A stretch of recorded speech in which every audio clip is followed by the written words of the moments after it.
And we're back. What's up, YouTube? We're back with another CMAS show. Here with your old brother, Uncle Yo. And so what we're going to do today is a little different. We got Nick Stumphauser, the man in the middle.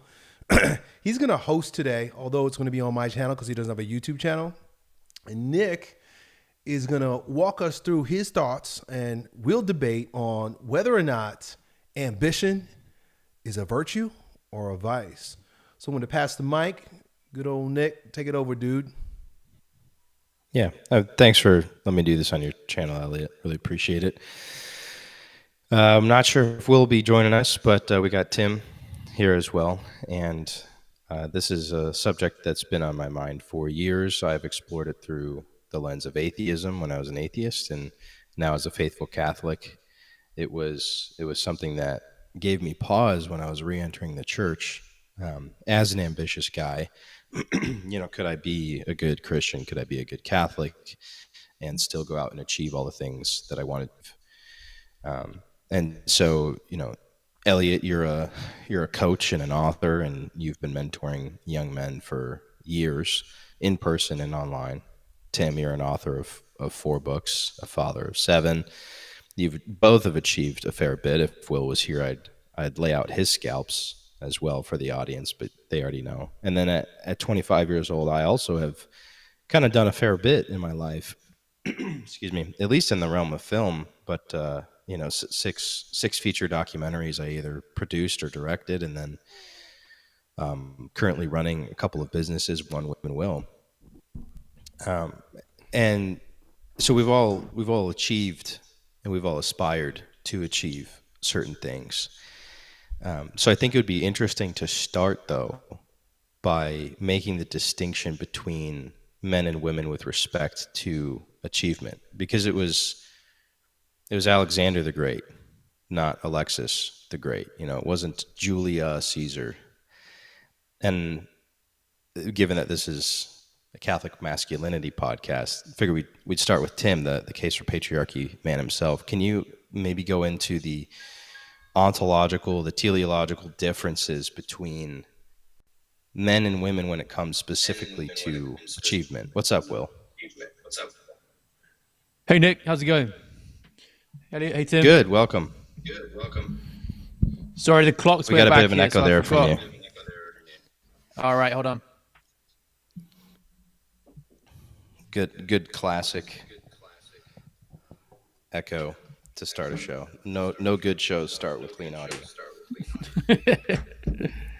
Right.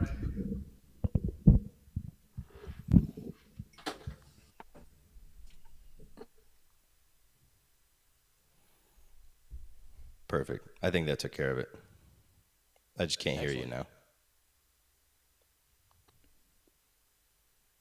Go on. Now I think we're good.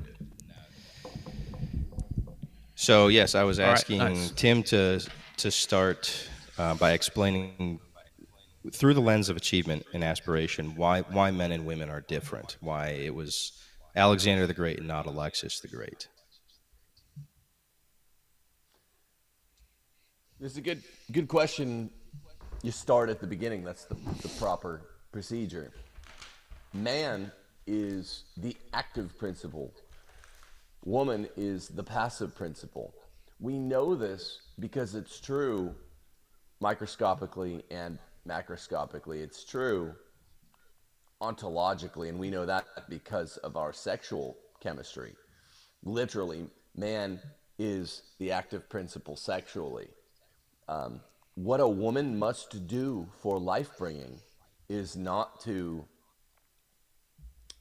have an active culmination of the act, an active orgasm. She must be there for it to receive it. And of course, cue up tens of years of female comedians making jokes about the fact that it's so unnecessary to deficient men everywhere. The point is, it's kind of funny because it's at least partly true. We're not talking about happiness. We're talking about ontology. In order for life in mammals to be brought forth, a female must be the passive principle, meaning the passive cause of bringing about life. They're not the active cause, even though a female uterus is the home for a growing mammal. This tells us something very, very important that society has chosen to ignore and to silence even, is that good things happen when good men act. Good things do not happen when good women act. We're talking public acts. Good things happen when good women follow good men privately. So men are active, women are passive. Men are public inherently by their nature. Aristotle and Plato and Socrates affirm this together. Man has a fundamentally public character. It doesn't mean he has to hang out in the public square after work every night, but he has to at least concern himself with the polis. Woman does not. Woman has a wholly private character, which is why it's not weird for a woman to hang out at home, to cook, to clean, and then once the man gets home, the day is over, to just hang out with him, cook and clean a little bit more and hang out with him. So we're active and public. Women are passive and private. Well, if you're active and public, this means that you play some role in the oikonomia, the economy, outside the home as well. Oikonomia just means family. But in this case, we've broadened it out and we're saying, well, part of the family economy is a man in a specialized economy goes outside of the home and earns bread, presumably at some workplace. This is the context for Max Weber's Protestantism in the American spirit, or Americanism in the Protestant spirit, whatever the text is called, where he lays out really the basics in the dialogue on American ambition out of the American Protestant tradition. And of course, this is pre-first wave feminism. So it's a great little treatise on things that are right, things that are wrong with American ambition, economic ambition. We have to insert, and I think it's pretty easy to do, and I've done so in my book Case for Patriarchy, what the analysis would be in a post-feminism world when it comes to, using basically Weber's same categories for how ambitious should the Christian be. He means Christian man. And we have to beat back Christian woman ambition. It's very easy to do because women are supposed to be private and they're supposed to be fundamentally in the home place. They're passive, they're receptive, whereas man is expressive. That's the other binary I didn't mention. All this goes together to saying the woman will have a vicarious set of ambitions. What does that mean? This is my last point. Cue up decades of male comedians. I'm thinking of Jerry Seinfeld in my head, joking about how women care about a man's job. Man doesn't care about a woman's job. He's making this joke in like 1993. Why is that? Because women have a vicarious interest, a vicarious ambition in what their boyfriend and husband does. They literally help him. They're the woman of greatness behind the man of greatness, helping him to be more ambitious, to take steps forward in his job. Her dream is literally a vicarious dream through his. That's why. So that's another thing I've talked very little about to this point. The man-woman dynamic is proven still by the fact that women care about men's jobs and that this is like the main trophy to them in dating a new man. A man is, what's her hip to waist ratio? How pretty is her face? How virtuous is she? And a woman's primary question she's going to ask, besides how tall is he, is what does he do for a living? Is it a cool job, one that I'm kind of like into? This is the only dynamic by which any of this makes sense. That was a perfect layup to my next question. I just thought it was really important. Obviously, this is CMASC, it's for men, but the idea of great men throughout history achieving things, and whenever a young man aspires, he's aspiring to an icon, to a figure of a man. Nobody's trying to be Margaret Thatcher. No young man is like, I can't wait to be Alexandria Ocasio-Cortez. It's not happening. So I appreciate the explanation as to why. So something I was thinking about while prepping for the show was the difference between velocity and acceleration. Velocity, you're going at 50 miles an hour, and that's cool. Or let's say even you're going 100 miles an hour. Women like to go fast in cars with men that they trust. They like to be in the passenger seat and the car's going, ooh, he's going 100 miles an hour and he's weaving through traffic.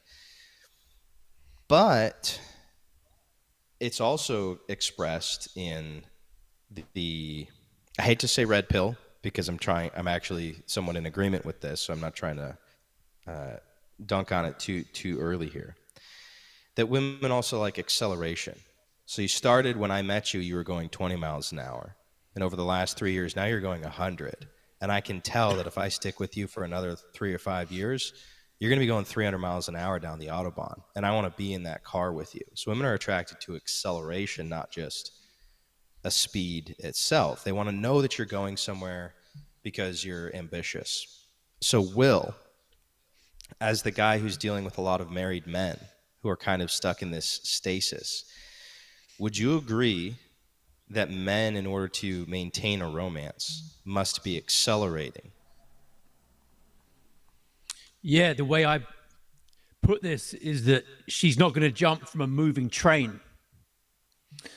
And if you look at what the science shows, the psychological studies show that women find most attractive in men, somewhat related to what Tim was saying about height, social status, earning power, etc. At the top of the list, you actually get determination and focus. And then your sense of humor comes down in third. And they only really care about height as a proxy for earnings, roughly, because the two track pretty closely. So if you've got a guy who knows what he's about in the world and is committed to a clear mission and is fired up about that, then that's what's attractive. And to develop your motorway metaphor, Nick, I think one thing that a woman really wants is to have an easier ride through life by getting in the slipstream of a man who's going to clear that path for her, because she wants that security and safety to be able to actually bring children into the world and raise a family. And if you look at what the stress of the office, the stress of the workplace does to women, they're not built to actually deal with it in the same way that men are. And you can see this physiologically too. Stress tends to get men fired up and they lose weight, whereas stress makes women gain weight and makes them shut down, almost like they're trying to run from it, whereas men will have the fight response rather than flight. So we're wired very differently in that respect. So this sets up a bit of a tough ultimatum for men, right? Because if women like acceleration and she meets you, and even if you're making $36,000 a year, bare minimum, you're making $3,000 a month doing Amazon affiliate marketing for a whey supplement or something like that. What's the expectation? By 30 years old, you need to be the manager, and then by 40 years old, you need to have your own supplement company. By 50 years old, you better be like a decamillionaire, or she's going to leave you. Elliot, is it okay for a guy to have any kind of stasis? Can a guy just be a plumber? Can he be a really good plumber and come home every day and love his wife? Or does he need to be the best plumber east of the Mason-Dixon? I don't know if you can go east of the Mason-Dixon. It might be a horizontal line, but...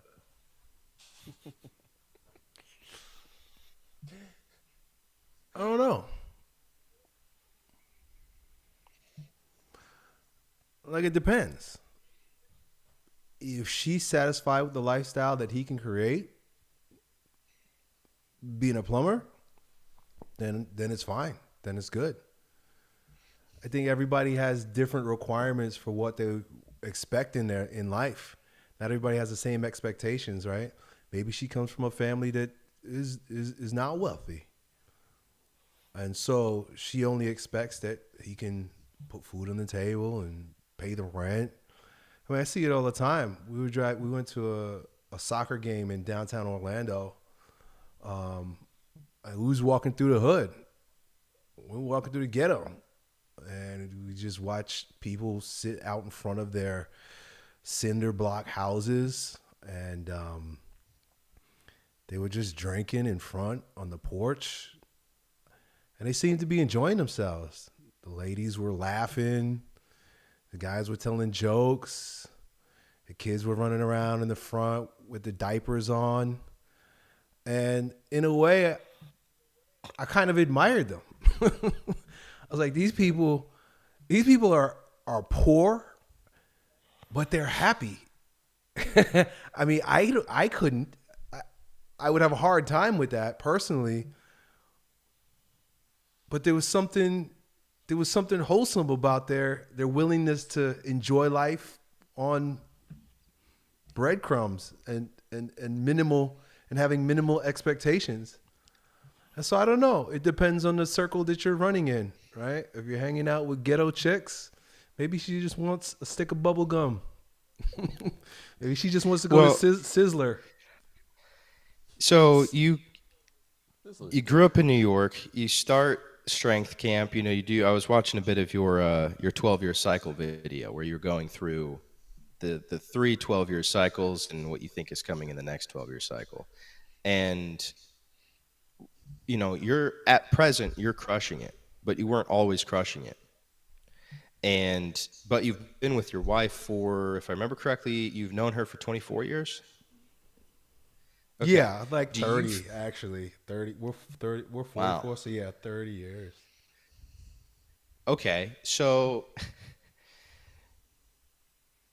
do you feel pressure in order to like maintain this romance, this electricity that you have with your wife, to add a 0 to your net worth in the next 10 years, or to like, you know, buy half of Florida and turn it into strength camp? Or like, are you good right now and she's good and everything's good?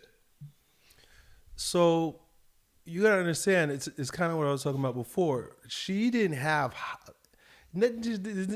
low expectations for me, but it's not like she had high expectations. Like she was expecting me to do anything. She just knew she loved me and she wanted to have my babies. And if we would have still been in the townhouse that we were in 20 years ago, and I was running strength camp out of the warehouse, I'm pretty sure it would have been fine. I know it would have been fine. But as I've leveled up, her expectations level up because I keep giving her a higher and higher lifestyle. But it's funny. Yesterday, I said it. I told her she was spoiled because we went to some barbecue place, and it was like it wasn't that good, and she was complaining, and I was like, "You're spoiled," and she's like, "What are you talking about?" She's like, "I spoiled." I said, "It's my fault. I spoiled you." I remember the day. I remember the day I started spoiling her too. It was probably like 2013, 2014. We went to a hotel for, you know, with the kids and stuff.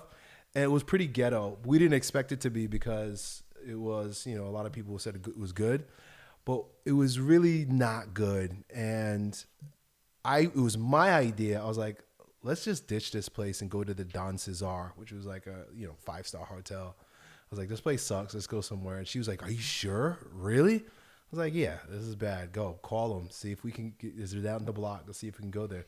And like, she was befuddled. And from that point on, she realized, oh, we can have nice things.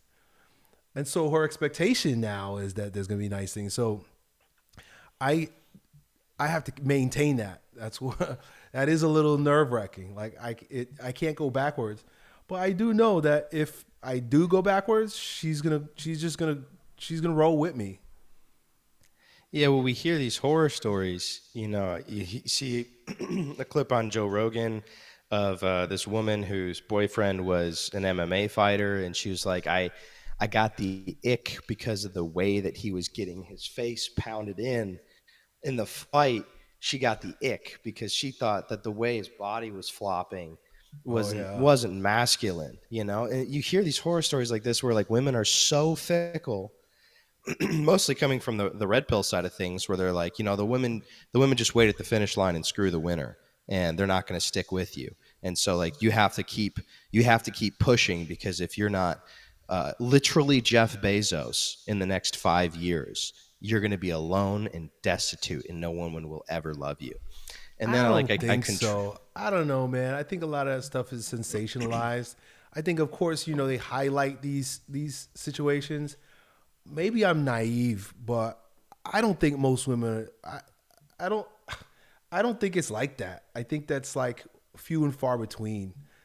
I don't know, man. I can't. I can't. I don't believe that women are as superficial and as shallow as most people are trying to make them out to be. I mean, of course, I'm not out there in the marketplace. You are, but I can't imagine that women are that shallow.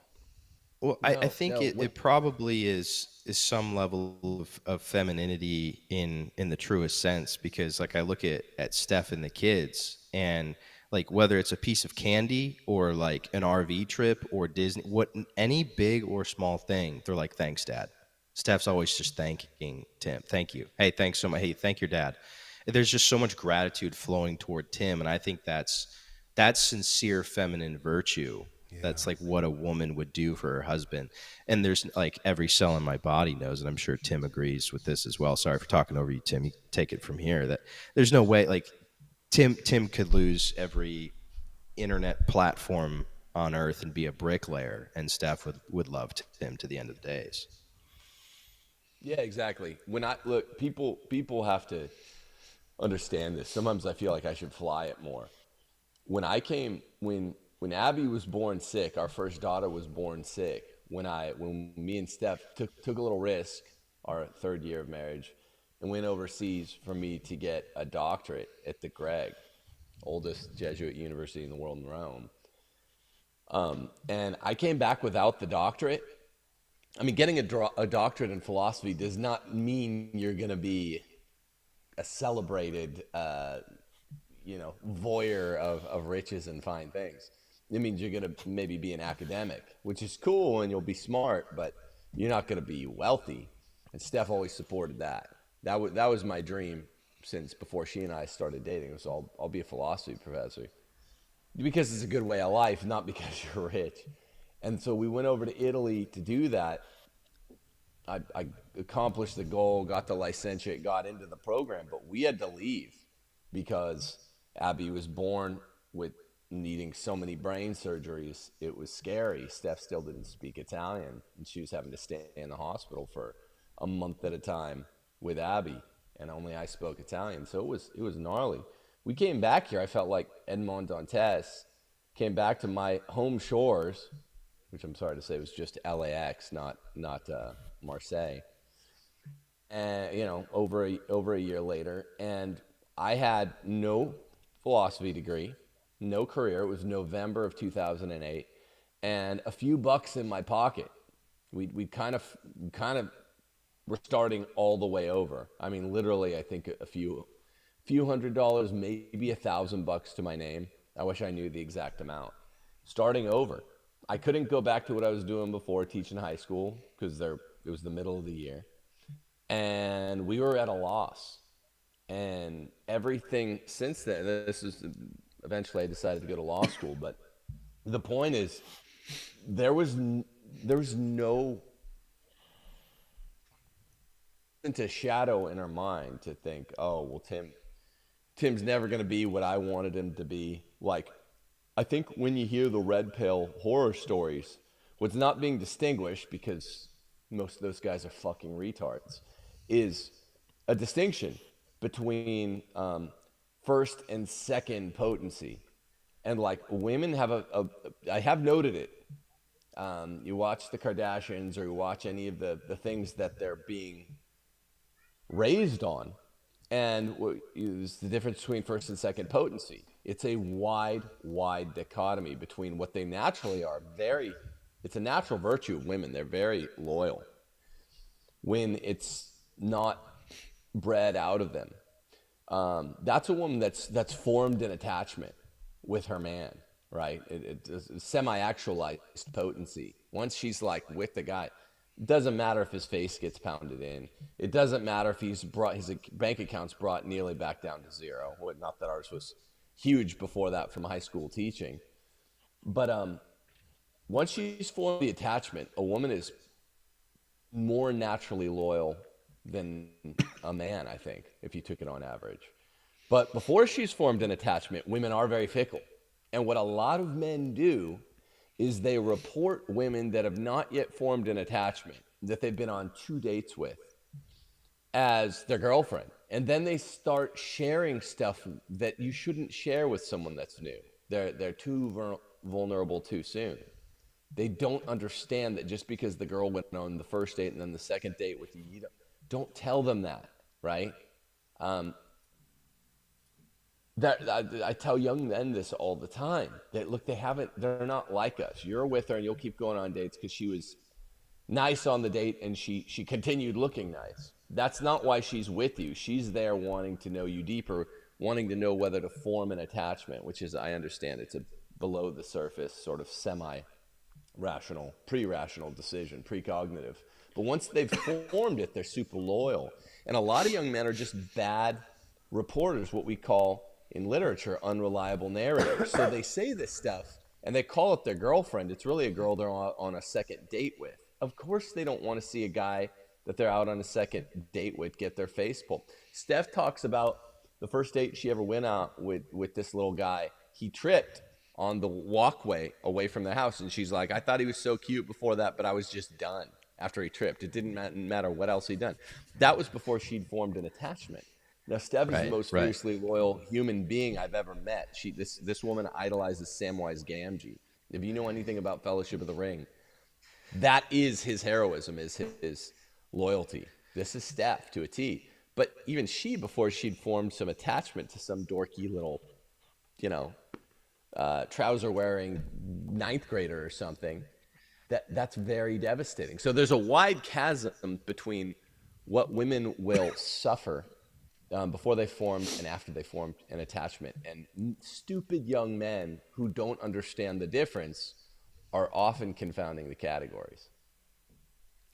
That's such a white pill, I think, for single guys, myself included, to know that you don't have to be laying in bed next to your wife wondering, like, is she gonna love me if this business deal doesn't go through tomorrow? Is she gonna love me like if I lose the fight, or whatever it is, which is really precious. I appreciate that answer.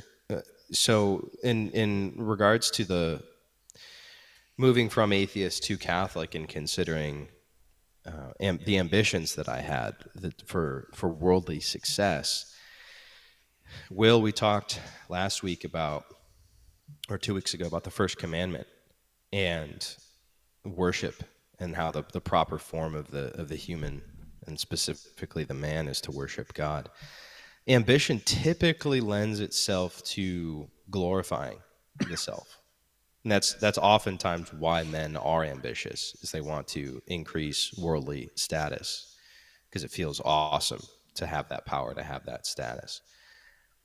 But renouncing all ambition typically lends itself to sloth, which is equally vicious, or maybe not equally, but definitely vicious.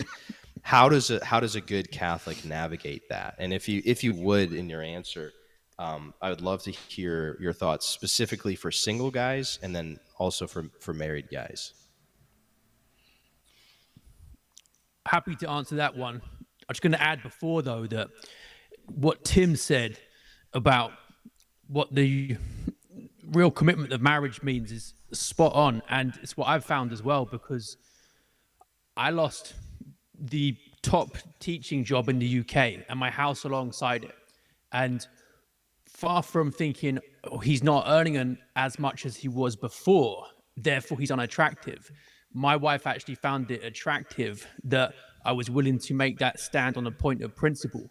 So it's not the case that just the money makes the man. Otherwise, Steph would be looking at Bill Gates, Jeff Bezos. So would Elliot's wife. So would my wife. but actually they have zero interest in those kinds of guys at all. And there are plenty of things that I could do to get more money that would actually make her find me less attractive. So I wouldn't say that money's the main metric for masculinity. However, let's be honest about the fact that it's one of the things that women do factor into the decision, because it's about resources for providing for a family. So it's not nothing, but it's not everything. If that makes sense. Totally. So to your question about the proper place of ambition, so one of the last books that I taught before I stopped being a teacher in schools was Aristotle's Nicomachean Ethics. And it was really interesting watching all the teenage boys, 17, 18 years old, engaging with the ideas and thinking, this feels like it's been written for me right now, rather than thousands of years ago. And there was nothing else given them the same kind of perspective. And one of the things that struck me most was to talk about what it means to be great of soul, or magnanimity, and what you should aspire to in life. And this really relates to what we were saying a couple of weeks ago in the first commandment.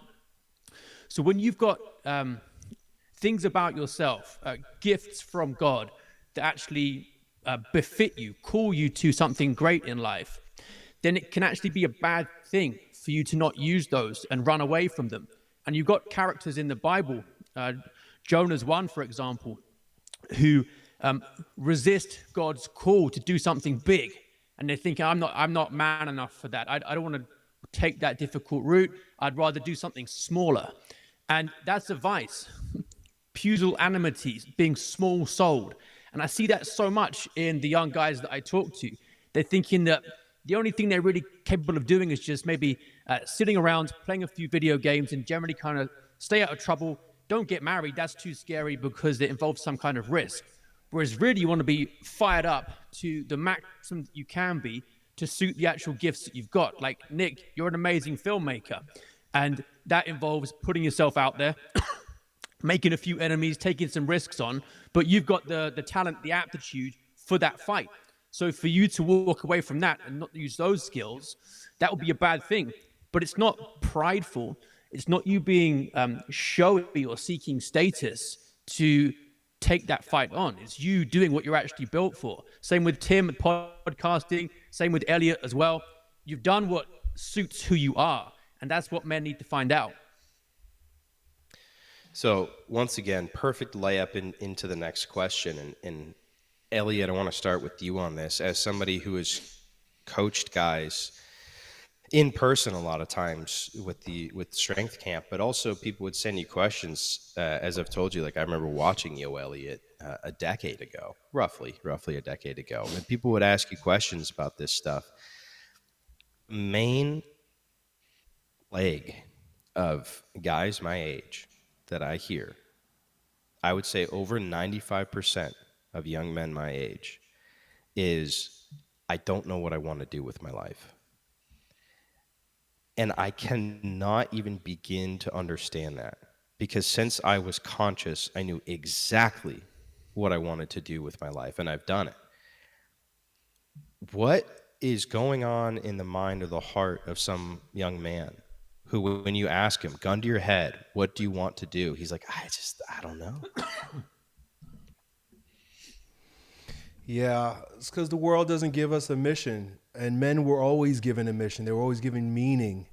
There was always some sense of responsibility and duty. That's what the initiation process was all about, going from being a boy into a man. And so you were challenged, of course, to break down that baby boy ego, but then imprinted with a new mind that was geared towards service and taking that ambition, taking that aggression, taking that fire in the belly and directing it towards some good, mainly for the society. I'm listening to, me and my son are listening to Gates of Fire, a book by Stephen Pressfield about the Spartans. And like the little boys, the young men, like, you know, they're about the same age as my son. They call them squires. And like, they train these kids like hard. Like they're fighting, they're bloody, they're getting knocked out. They're in order for them to be of any value, they have to be challenged. And then it's no question what they're there to do, because all the older men are right there with them, showing them this is your purpose. This is what you're here for. This is what we do. We've been doing this for generations. Now it's like the paradox of plenty, where there's so many options that it's confusing. The idea that you're free because you can do whatever you want is daunting. That creates anxiety. I know I've had that experience where it's like, wow, I have unlimited options. That sucks. I would much rather somebody just point me in the direction and where to go. But also, even if that was the case, because we're so atomized and fractured as a society, young men don't trust older men. So even if, the military or working for a corporation, like older men are like big boys. They're adolescent adults. And so the young men don't trust, even if there wasn't an elder to point them in the right direction, tell them what to do. Why should I listen to you? Even the priests, right? Like there's so much distrust of priests. There's no spiritual direction. It's just become a meme. Oh, you're gonna go talk to the priest, and immediately the touch my pee-pee jokes start coming out. And so we've been turned against our fathers. Even in the culture, in terms of like an older man being around younger men, like that's sus, like right away, like suspect, like, oh, what's that guy doing around with all those boys? Of course, it's a perversion. Literally, it's a mental perversion. It's meant to turn us away from ourselves, because as young men, we know ourselves through older men. Men know each other because of other men. We can't look to women, obviously, but it's a trust that we're to have with other men. And so, as Gramsci pointed out, that if we efface or deface the Father, you're also defacing God the Father. To remove the Father is to remove the Father. So we don't trust our fathers. We don't trust elders. We don't have older men that are even dignified enough to follow. And then it's like, well, then why should I listen to God? Why should I commune with the Father when fathers do nothing but they're nothing but mean bastards that are tyrants, or just big buffoons? And so I think the way back is the way up. Right? Like there's nothing that we could do right now in terms, like I lament. I really do. As a grown man, I even lament, even though that I know that I'm in the place of eldership for most young men. I lament that there aren't older men for me. Like, where are the elders? Where are the spiritual directors? Where are the men that can point me in the right direction? Because I don't always have all the answers. One of the biggest vices in my life is that the buck stops with me. Who do I go to? Who I'm going to ask? What elder is there? What older man? I don't know. I mean, maybe you guys have somebody, but I don't know too many men who have a spiritual director or a confessor or an older man or an elder that's like wise that I can go to, and he's going to give me sage advice on what I should do in my life. They just don't exist any longer. And like I said, even if they were to show themselves, I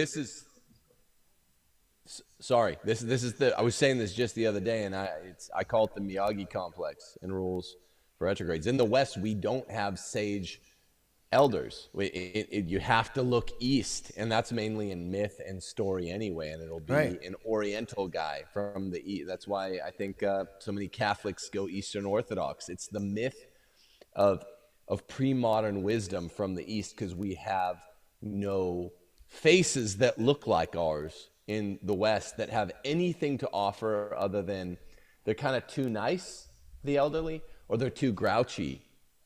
In most cases, it's the latter. Right. And Boomers. we're even as a 40-year-old guy, it's like, man, we're supposed to be surrounded by our elders who can even help us with little pointers to raise our sons, and we are out there on the open sea navigating the ship alone. It can be a feeling of panic sometimes, Elliot. Yeah, 100%. I think, like I was saying, I think the way back though is, of course, we can't look to earthly fathers. We can't look to earthly men, like you said. Yeah, there's no one with my face that I can trust, nor would I want to. And unfortunately, that's the case. I think we've got to deepen our prayer life. I think that's the only way. I think we got to learn how to talk directly to Jesus. I think that the graces that are going to be poured out in our society are going to come when we start praying more, because we're not going to find it in a flesh and bone man. And so we have to close our door. We gotta go to our private place, and we gotta talk to Jesus. We gotta talk to him face to face. We gotta use our imagination, and we gotta allow him in to guide us and to be our elder. There's no other way. We're not gonna find it anywhere. This is why there's so much displaced focus on celebrities and people who are looking to politicians, right? Like Donald Trump is going to save me, right? Or some professional athlete, or we're watching a celebrity does in terms of its social justice. Jesus Christ, and Jesus alone, and it's got to be a personal relationship with him. He wants to guide us. He wants to lead us. He wants to take on our burdens. He wants to show us the way, but we got to go to him. He's our only choice. He's the only option. And I say this not as like, this is all we got, but it's what we got. And it's the best thing that we can have. And I think maybe that's a part of the reason why God has allowed us to fall this low in our society, allow us to be this fatherless. Like, even if you do have a father, it was a fatherless generation. I think maybe that's why he put us through this. And we're, as I said, I'm lamenting, and Tim said the same thing, because we have to go back to the one and only true father that can point us in the direction of what we're supposed to do in our lives. Every time I try to make up what I'm supposed to do next in my life, it pales in comparison into what I know Jesus is calling me to do. We could come up, you could use all your talents, all your faculties. You can, be ambitious, make a lot of money. You could do all these earthly and worldly things. But how many guys are you see, like in Hollywood or in the corporate world, who like have everything, but they hate their lives? Because the world keeps telling them, if you listen to the world, you listen to pop culture, it's going to tell you, go do this, go do that, and have everybody love you. It's all about what do they say? Like honor, wealth, power, honor, and pleasure. If it's not wealth, honor, power, and pleasure, then it's not the path for you. All those things have to be there. Everybody has to love you. You got to be a celebrity. Oh, you have to have a Bugatti or whatever. You got to make a lot of money. You got to have the power over people, right? Like, every time I try to build a business and start thinking about hiring more people or having people to work for me, I just cringe. I'm like, I don't want to work with all these people. I don't want to. It's not that I don't want to have power, but like, I much rather have an otherworldly power. I want power in Christ. I want power in my heart. I don't want power over other people. I don't want to tell other people what to do. I don't want to have to be dealing with other people. It's an inner game. And so anyway, I know I'm ranting, but I think ultimately this is our curse, and this is also our gift, that we get to not know what to do with our lives. We get to not trust anybody. We get to be confused about what to do, so that we have no other choice but to turn back to Christ. That's a clip. We got to clip that. That was beautiful. I'm asking these questions, by the way, with sincerity. I don't think I've had an answer for any of them. Like, you guys are my mentors. I also have a good father. I do call my dad. He does give me wisdom and perspective on things, and he loves me very much. And that could be why I've always sort of known what I wanted to do. But Elliot, I mean, it's kind of shocking that you guys are my mentors, and I didn't conclude that the reason why young men don't have direction is because of a lack of patriarchy. So two thoughts on that before I move to the next question. The first is, I agree, there is something beautiful, and it will maketh a fascinating kind of man when, I'll say our generation, even though we're splitting two generations here, when we will look left and we will look right, and there will not be a man with our face that we can look up to and admire and try to emulate. And so we have to go to the Father himself and become the man that we wish we had in our lives, because then we will be that man for the coming generations. And there's something really beautiful about that. Like, you guys are all roughly 40 years old. Imagine when you're 70. That's going to be unbelievable. That's going to be patriarchs of whatever remnant of this insane world is left over. And then and I'm excited to know that because of the content and the relationships that I have, I can be the type of father that we're just describing right now. That's invigorating as opposed to intimidating or depressing. With respect to the idea of a kid not knowing what he wants to do, I think, it used to be that your last name kind of meant something because there was a plot of land, there was a house, there was perhaps a business, there was a line of work that, the Nolans did this. They were shoemakers, they were blacksmiths, they were writers, and we go back 5 generations, and this is our land, and this is the house that you kids are going to get. And kind of the old story that you would see in like the early 1900s films, or even some of the like late 1800s written novels, was you have the young man who doesn't want to do what his family has done in the past. And what's funny is I think this kind of applies to what Aristotle is talking about with the natural aristocracy and the natural slave class. Most people are well adjusted and designed to do what their father before them did and be very happy and provide for their family and everything's cool.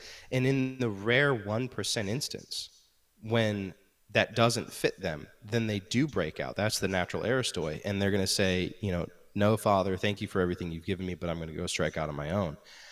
And that's where you get the manifestation of brilliance.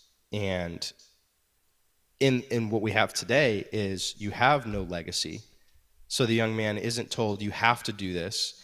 Instead, everybody is treated like that special 1% aristoi, saying you can do anything. And the 99% go, well, that doesn't help me because I don't know who I am. I don't know what I'm supposed to do because my last name doesn't mean anything. So really, really helpful answer, Elliot and Tim, as well with the Mr. Miyagi, which we've talked about before on CMASC. Tim, I want to go to you on this one because one of the points you made in case for patriarchy that stuck out to me the most was that when the Protestants dispensed with the sacraments, they sacramentalized labor itself. And so all salvation and virtue came from your blood, sweat, and your tears, which is ironic because Christ says, do not lay up treasures for yourself on earth. Lay them up in heaven. Where your treasure house is, there is your heart too. So can you give for a single man and for a married man, if you could generalize in 2023, like actual numbers, a young single man and then like a married man should roughly shoot for this, and then this is when it starts to get diminishing returns where you're worshiping money and you're being a bad father. Can you kind of walk us through that landscape a little bit? With the specific figures you want? You like what I if think? if you want, I just think it would be helpful, like, because when I realized that it wasn't $1 million to have a family of 7 that loves each other very, very much, I was like, oh, maybe I'm like gonna kill myself with this Protestant work ethic here. Yeah. Remember, I wrote this before I found it in Max Weber, that because when Protestants desacralized the sacraments, they had to fill that vacuum. They desacralized the sacred. They stripped 6 of the 7 sacraments. They don't have 6 of the 7 sacraments, by and large. So you have to fill that vacuum of quotidian grace. You got to get your daily grace somewhere. And I always said, they filled that void of the sacred with the profane, which is just work. And that's why you always hear Protestants talking about their job as their vocation. Your vocation isn't your job. Your vocation, for most laymen, is raising a family, is marriage, which is one of the sacraments, right? And your vocation is a sacramental fork in the road. As a man, you're either going to go be a priest, ordained class, or you will go toward matrimony, which means raising kids.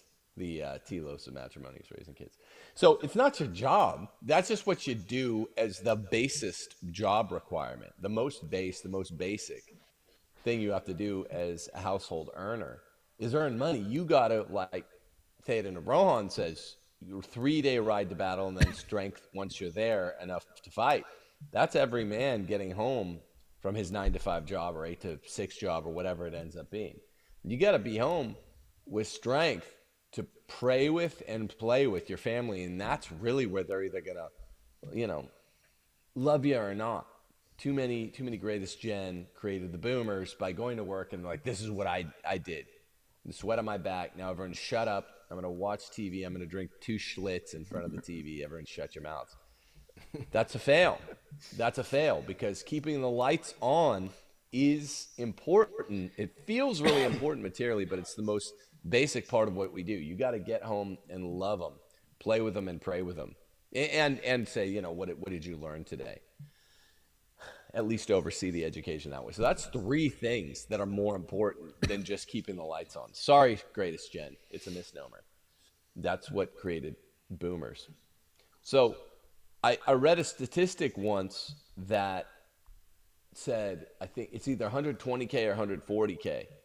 Your household happiness, yours and your wives and your kids, will increase semi-linearly with a raise in pay up to either 120 or 140K. Let's call it 140K. But it drastically levels off after that. And there's no punctuated equilibrium in this metric. So it's not like, well, then it levels off until 300K and then it takes another jump. There's nothing like that. Your household will get more happy as you go, if you can go from 70K as an earner to 140K. It will enable you guys, if you have the basic tools and the virtuous habits Aristotle talks about, jointly and severally, one with another in the family, on your own and collectively. You're a good family that's used to being, if the power goes out, you're good at just playing a board game or everyone just chatting, having a good time around each other. Well, if you can now all of a sudden get, buy a cabin in the snowy mountains to go to at Christmas, you're going to use it so much better. It makes sense. But that levels off really low, at a really, really low high income. And it's like 140K.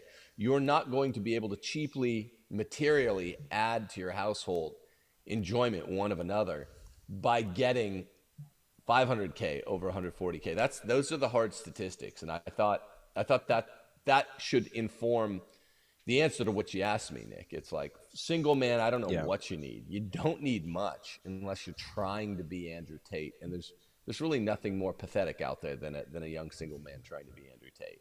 But I can tell you as an earner that you should try to meet that metric if it's reasonable at your workplace, because in my own life I've found that to be about true. Once you get much over that, you won't even notice it. Then it's all just, unless you're a moron, a poet on payday, it's all just going to go savings anyway. But try to get to that level. It'll enable you to more easily have a big family. And by the way, I had 6 kids just as a school teacher. Things happened after that. But and I had my 7th after we were out here in Mississippi. But just as a single earning school teacher in the most expensive state, I always swung it, and we made cuts. So it can be done. And don't expect there to be a huge linear happiness enlargement just by going from 70 to 140, 140 to 210, 210 to 280. It doesn't work like that. It levels off. So to punctuate what you just said, with circling back to the idea of feminine loyalty and attraction, I think that if you have some kind of stasis, quote unquote, in career, such that you're doing the DK a year and things are humming along great and everybody loves each other, that the lack of stasis can be the man's development of virtue, right? He's always becoming a better man. And as Will pointed out, like, doesn't really have much to do with his salary. And so I'm confident that each of you would say that you're probably a better man than you were a decade ago. And so your wives are getting a return on their investments because you're a better man. It's not because you guys are making more than you were 10 years ago. You're more interesting, you know her more, you're more loving, you've seen more of the world, all these things. So I do want to try to keep this roughly an hour, even though I have more questions than this. But the next one that I was trying to wrestle with was recreation as a father, and balancing that with this sort of worship of labor. So most guys don't struggle with what I think I struggle with, which is any amount of recreation, any amount of downtime. I feel guilt that I'm not producing. And I think that's a problem with the 1%, not the 99%. The 99% probably have to be kind of light a fire under their butt to go do and try and produce. And yet the 99% are usually the ones who are like, well, I like to have the 2 or 3 beers. I like to play the Call of Duty. I like to smoke the joint at night. So, Elliot, as somebody who went through many seasons, and most recently, a couple of years ago, quit marijuana. I quit marijuana about a year ago, but I'm a single guy. Do you think there's any reason ever for a father to have a drug, a substance, and then transitioning to like the recreation, like a video game? I'm just going to chill out because I'm dad and I'm stressed. Well, as far as chilling out is concerned, I think that's why God gave us the Sabbath, to realize that, we could put in all the effort, but ultimately he's the one that's going to make the things happen. I think it's also an ego trip, right? Because I'm just like you too, right? Like if I'm sitting around, I'm not doing something, I think like, oh, I need to go work. I need to go be productive. But then I have to remind myself that it's not by my labor that these things happen. If it's God's will, things are going to unfold perfectly. If it's not God's will, no matter how, and I've been there before where I've worked, I was thinking about it just the other day. Like, when I've been in panic modes where I'm like working well into my bedtime and like 7 days a week. And then at the end of it, 6 weeks where I just go ham, I realized like, I just wasted a whole bunch of time and this was going to turn out the way it was going to turn out anyway. So it's definitely an ego trip. And also it makes us believe that our value is found only in what we could produce. And I think that's why God said like, hey, take the last day off so that I can make some room for me to help out a little bit here, buddy. Right? Like our egos are so big sometimes that it's like that we just pushing God out the way. Hey, get out the way. Let me do it. I got this. Hold on. So he's like, no, hold on. Just create a crack. Just create a moment. And it doesn't mean that we need to numb out, right? Or in fact, it's better that we don't numb out or distract ourselves, but sit, meditate in prayer, in gratitude, and be present while the Lord is allowing things to unfold in our lives. Rather than, it's like, okay, well, I'm not going to do it right now, so I'm going to go and get hammered, right? It's the same thing too. Like, yeah, I know, like, if a lot of times I was getting high because I knew that I shouldn't be working. It's like, I've done work, I can't do anything. So then instead of just, well, first of all, being comfortable with the discomfort of not working, like that's a virtue. That's mortification right there. Being able to sit in the discomfort of not working because I'm so addicted to working that it's like, okay, if I'm not going to work, well, then I'm going to get high. Right? So the point I'm trying to make is that like, it's a skill to learn how not to work. It's a virtue to learn how not to work. It's virtuous to be able to sit in the presence of the Lord and just be grateful for the fact and trust in the fact that he's taking care of it. And we know this is true because the farmer you could plant seeds all you want, right? I'm going to go out there and I want an orchard, so I'm going to go plant some seeds. Yeah, but you're not going to make that thing grow. It's the sun. It's the magnetic attractive forces within that seed that draw everything that it needs. That's all God doing it so that it can start growing roots and reaching out little fingers to grab more minerals, so that it's like a magical unfolding that has nothing to do with the fact that, well, you planted it. What are you going to do? You're going to dig it up and try to like stretch the seed and make it happen? No, you plant it and you got to walk away. You got to leave it. You got to leave it alone. So this recreation or, downtime while we're not doing anything, more so than just goofing off, it's an opportunity to allow God to do what he promises to do in your life. It does seem to be something that only true, like, what's that, Tim?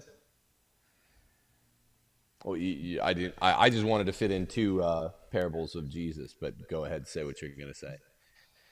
Sorry. Just connecting, Tim, what you say in Case for Patriarchy, and Elliot, what you just said there. It does seem like that if you are truly Christian, those are the only people that can recreate virtuously, because you don't worship labor, you don't worship the fruits of the labor, you worship the Creator. You work because you have to, and you work so that you can provide to the degree that you can provide. And then guess what? You're supposed to be joyful and enjoy life and commune with your brothers and sisters. So it's just kind of funny that it does seem like the entrepreneur culture, the hustle culture, even a lot of the gym culture is very anti-Christian, actually, when you do contrast those two things, and that the spirit of play and of maybe that's why like only Catholics can really have a good sense of humor. Maybe that's why. Tim, could I what just were you going read to say? the parable of the rich fool in Luke's gospel? Jesus says, "Watch out, be on your guard against all kinds of greed. Life does not consist in abundance of possessions." And then he told them this parable. "The ground of a certain rich man yielded an abundant harvest. He thought to himself, 'What shall I do? I have no place to store my crops.' Then he said, 'This is what I'll do. I'll tear down my barns and build bigger ones, and there I will store my surplus grain. And I'll say to myself, you have plenty of grain laid up for many years. Take life easy, eat, drink, and be merry.' But God said to him, 'You fool, this very night your life will be demanded from you. Then who will get what you have prepared for yourself?' Jesus concludes by saying, this is how it will be with whoever stores up things for themselves but is not rich toward God." So he doesn't say it against all people who are storing up things. If you store worldly riches up for yourself but also have stored up heavenly riches from yourself, Jesus would not call you a fool, because you are prepared this very night to have your life demanded from you. So you just jump from having a nice big grain-filled barn to going straight to heaven. But so again, you have to do both. I'm trying to underscore Elliot's main point he keeps coming back to here. Also in Matthew, that's from Luke. This is Matthew's gospel, one of my favorites. "Behold the fowls of the air, for they sow not, neither do they reap, nor gather into barns," like the rich fool.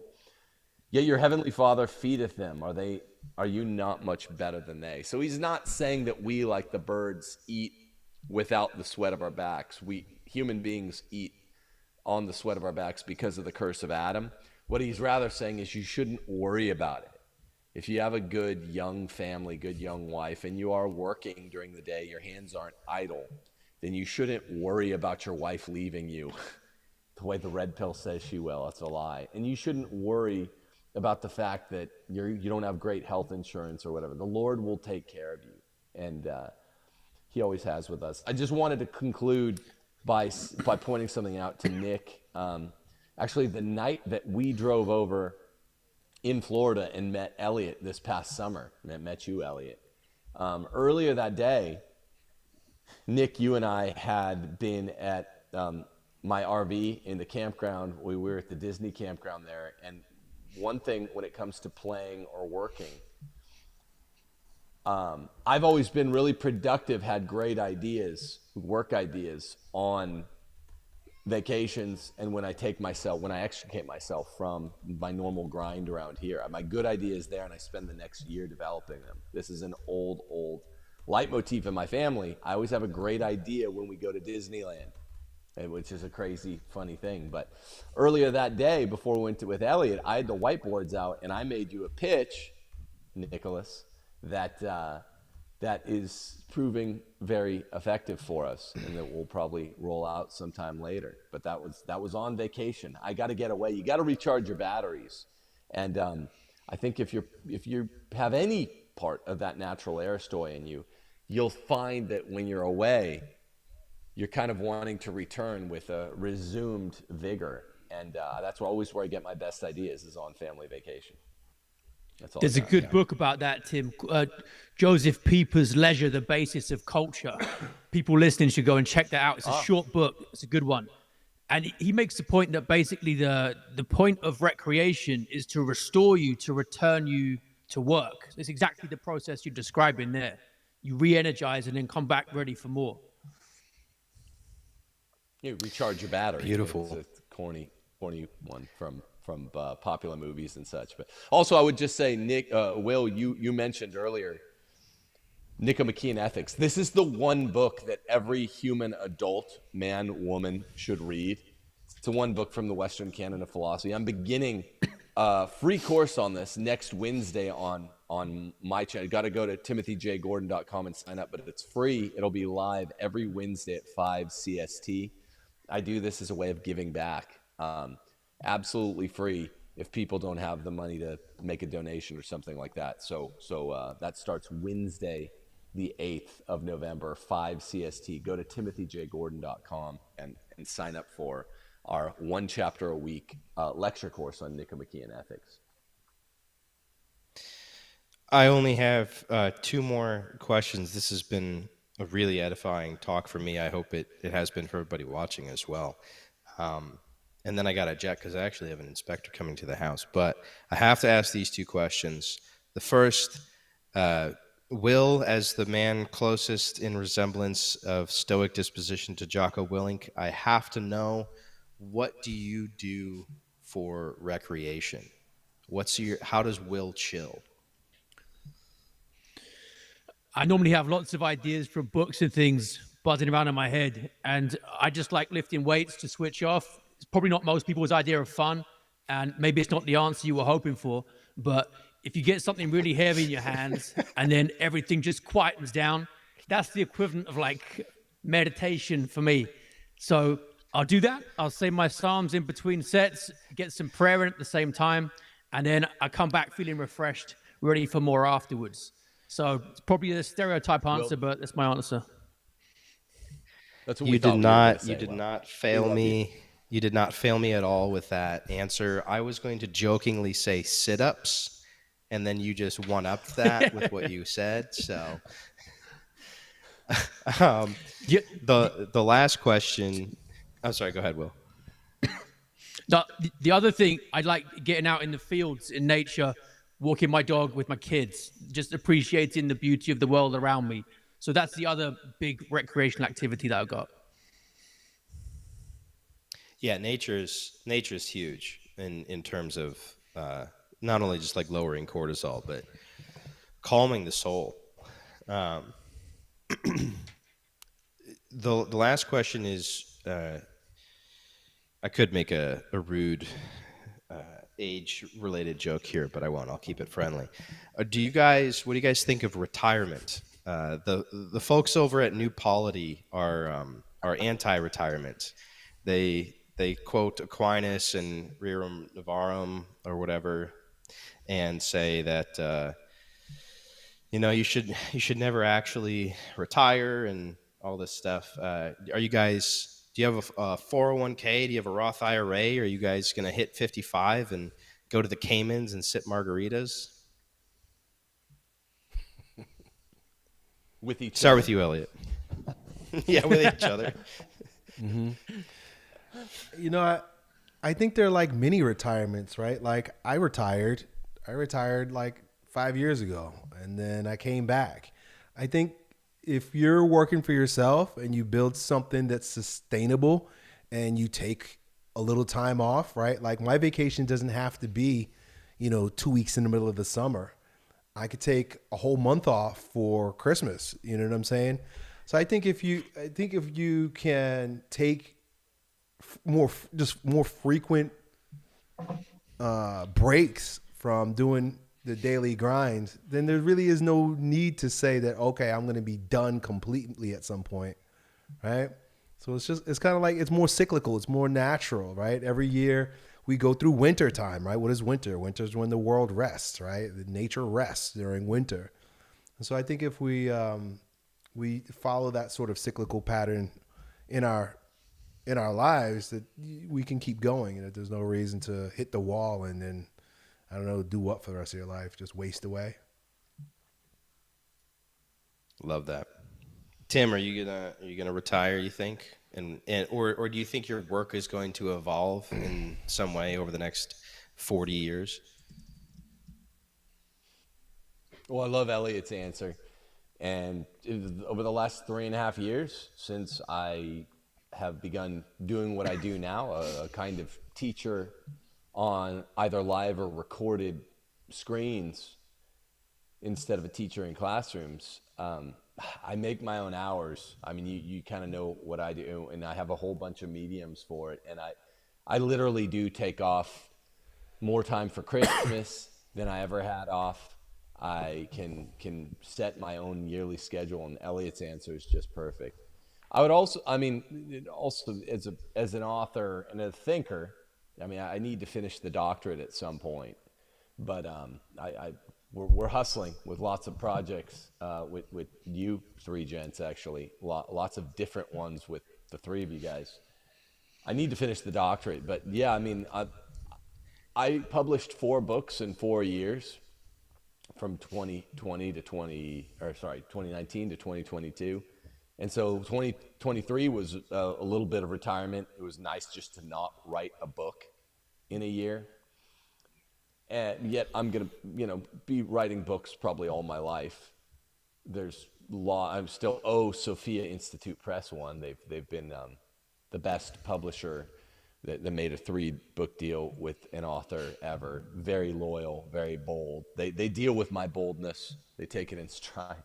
So I'll be publishing books for life, and you're never really retired as a, paltry though I may be, avuncular though I may speak, public intellectual.